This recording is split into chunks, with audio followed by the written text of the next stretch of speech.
This is the single leg RDL. This movement is relatively technical, and it takes quite a bit of balance to maintain proper form. However, once you get the hang of it, it's extremely beneficial for foot, glute, and hamstring strength. You're going to primarily feel this movement within the back of your leg, within the hamstring. You'll also notice that the arch of the foot gets quite a bit of work during the movement as well. For a lot of people, you need to start with an assistive hold either on a pole or a rack. Use the opposite hand of the leg that you're standing on. Allow the hand to slide down the pole or the rack as you continue throughout the rest of the movement. To initiate this movement, kick back with the rear leg. This is automatically going to tip your torso forward. As your torso continues to tilt forward, you want to try to keep the rear leg in a relatively straight line with the torso.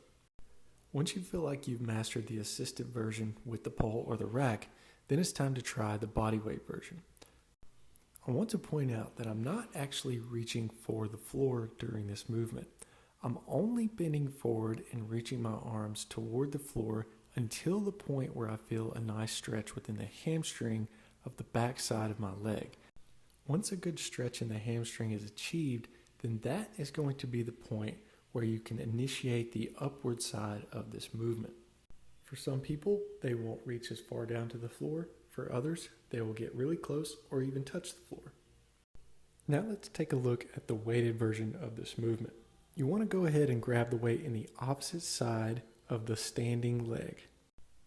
Then we want to make sure that the weight is not being pushed too far out in front of our leg.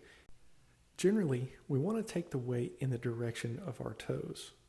And for some people, they may even need to keep the weight a little closer, sliding the weight basically up and down the front of the shin.